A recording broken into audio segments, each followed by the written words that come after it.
Every time you open a door, turn on a water faucet, or tighten a nut with a wrench, you exert a turning force. Torque is produced by this turning force and tends to produce rotational acceleration. Torque is different from force. Forces tend to make things accelerate. Torques produce rotation. A torque is produced when a force is applied with leverage. You use leverage when you use a claw hammer to pull a nail from a piece of wood. The longer the handle of the hammer, the greater the leverage and the easier it is to pull the nail. A doorknob is placed far away from the turning axis of the hinges to provide more leverage when you push or pull on the doorknob. The direction of your applied force is important. In opening a door, you push perpendicular to the plane of the door. A perpendicular push or pull gives more rotation for less effort.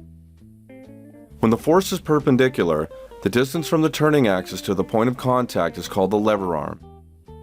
If the force isn't at a right angle to the lever arm, then only the perpendicular component of the force will contribute to the torque. To increase torque, you can do three things.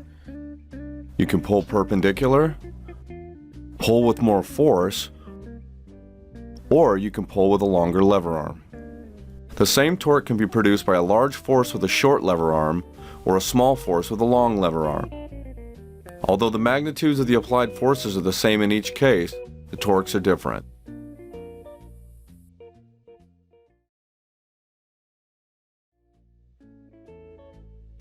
Kids can balance a seesaw even when their weights aren't equal. Weight alone doesn't produce rotation, torque does. A pair of torques can balance each other. Balance is achieved if the torque that produces clockwise rotation by the boy equals the torque that produces counterclockwise rotation by the girl. Scale balances that work with sliding weights are based on balanced torques, not balanced masses. The sliding weights are adjusted until the counterclockwise torque just balances the clockwise torque. We say the scale is in rotational equilibrium. Let's do an example problem involving balanced torques. The clockwise torque needs to be equal to the counterclockwise torque. So starting with the clockwise torque, remember torque is force times lever arm. So the force of the clockwise torque, the one on the right, is 20 newtons. And the lever arm is the distance from the pivot point to the place where the mass is located. So if you look at the center point is 50 and the mass is located 80. So that means the distance from there is 30 centimeters. So that is our clockwise torque. If we do the counterclockwise torque, the force is unknown. So we'll just call that F. The distance here, the mass is placed at 10 and the center is located at 50, so the difference between those two is 40 centimeters.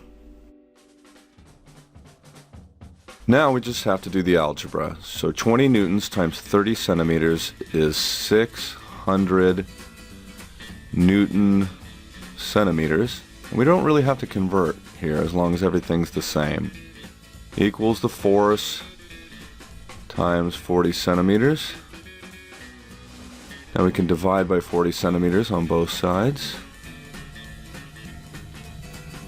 And we cancel over here, and this comes out to 15 newtons. And there's our force. So here you see a 15 Newton weight can balance a 20 Newton weight because it's slightly further away. It's got less force but more lever arm.